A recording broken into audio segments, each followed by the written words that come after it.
大家好，我是多马行为。今天我们来讲一拳长的224话。喜欢这个系列的朋友，请帮我点到3000个赞支持 UP 主一下吧。这一天，远离了喧嚣的大城市，一家三口开着辆丰田，高高兴兴的前往英雄协会本部。之前的剧情就有提到过了，因为最近怪人袭击事件激增，所以很多的有钱人都选择搬进了协会开设的英雄公寓。虽然这家人开的车既不是奔驰，也不是 Rolls-Royce， 但是顾家的丈夫还是用35年的房贷换来了未来的安定生活。就在一家人其乐融融对将来展开畅想的时候，远处的天空中却突然出现了一道闪光。Up in the sky, look!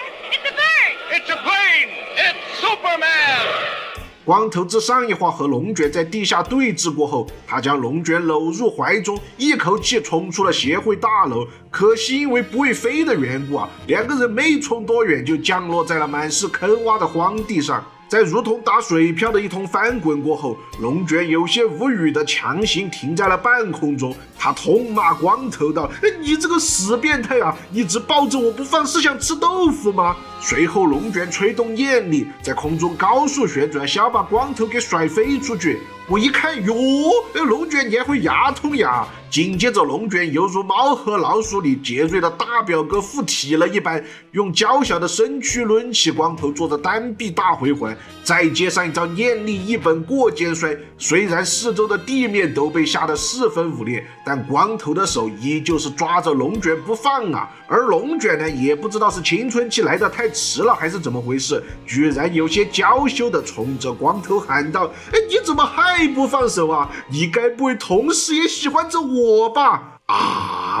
上一集的时候，龙卷误以为光头是自己的妹夫，那么他刚才那句话的意思就是在问光头，难道喜欢吃姐妹三明治，想要脚踏两只船吗？可没想到光头当即就反驳道：“你是不是有病我只是想防止你逃跑回去把总部大楼给拆了。”如此毫无情商的回答让龙卷当场就破防了。他表示和光头这种弱鸡干架，自己根本就没有逃跑的必要光头也被说得有些不耐烦了，看龙卷没有再执着于冲回去找吹雪他们，光头便松开了手。龙卷先是简单的称赞了一下光头的实力，然后小心眼的他马上便展开了报复。他伸出手指，只是一记简单的脑瓜崩就将光头给弹飞了出去。龙卷的表情中逐渐透露出了一丝欣赏，他感觉到光头这个人居然出奇的耐打，接下来就算再加大念力的功率，应该也不至于会弄死他吧。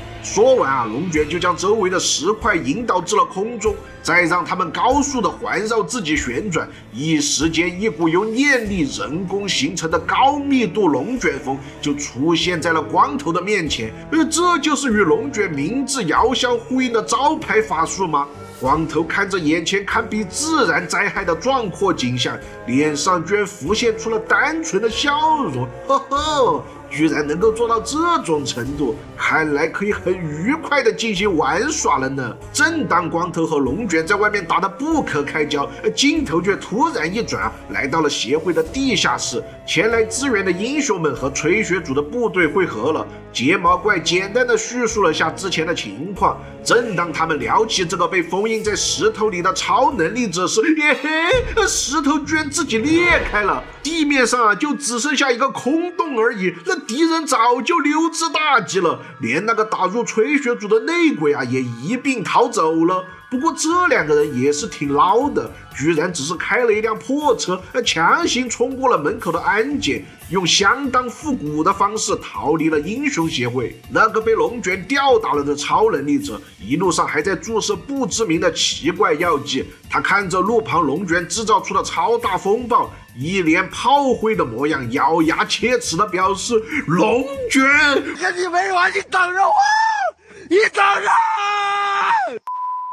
当然了，龙卷和光头的大战还在继续从碎石形成的风暴里突然飞出了一块巨石，急速砸向光头。后者这么面无表情的用手轻轻一挡，等一下，如雨点般坠落的陨石，再用轻描淡写的拳法来化解，这他妈不是流水盐碎拳吗？好光头，你还说你不会武功？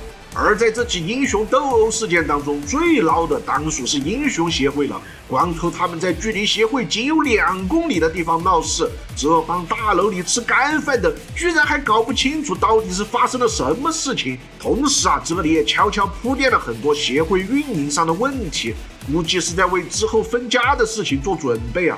然后呢，最倒霉的则是故事开头的一家3口了。本来几个人开开心心坐着 SUV 唱着歌天上突然就开始掉陨石来了。还好老爸我的车技19年前是群马县最快那不然早就死翘翘了。当然不怕死的小鬼倒是对路边的自然灾害表现出了浓厚的好奇心，他拿出望远镜一看，哟，这不是我最喜欢的英雄龙卷吗？他似乎在风中正和某种力量战斗着。没有错他就是在和石头上这个穿着洞洞鞋的光头怪人在打架呢。经验老道的爸爸一看就知道这是场不得了的大战但小鬼却表示想要再靠近一点，从零距离观摩一下自己的偶像。这时一旁颜值美到冒泡的老妈突然有了种不祥的预感，我觉得我们是不是要死了？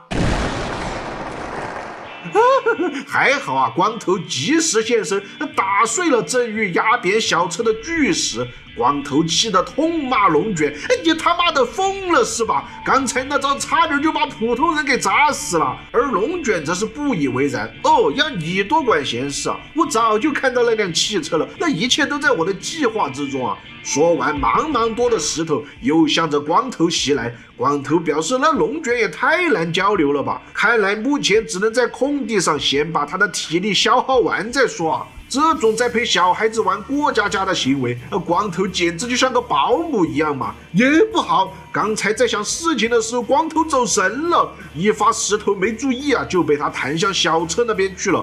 光头急速冲向小车，想要救人，但没想到龙卷先他一步救起了一家3口。看着他得意的表情，嘴里还大骂着秃子，真让我想起了日式里和平子这对欢喜冤家。那么说到嘴臭光头这边也是不甘示弱，他还击龙卷：“你就是个臭卖压缩毛巾的！”气得龙卷也是画风突变，杀心四起。只是苦了可怜的小朋友，他刚近距离接触到自己的偶像，又被龙卷粗暴地扔到了地上，那一家人都吓得是个半死。到了最后，更加狂乱的飞石向着光头袭来，后者表情淡定的像跳蚤一样疯狂躲避。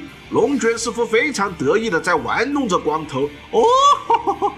怎么啦？你这个秃子只会不停的躲避，连还手都做不到了吗？就你这种表现我才不会把吹雪放心的交给你呢！你给我放弃吹雪吧！等一下，龙卷，你这个表情怎么越玩越开心了？你该不会是看光头这么能打，所以对他产生好感了吧？我严重怀疑你最后一句话的隐藏台词其实是：光头，你赶紧和吹雪分手，然后投入到姐姐我的怀抱里面来吧。而这个时候，光头正在极度克制自己内心的无奈与愤怒，他心想：我到底为什么要在这里当保姆带小孩呀？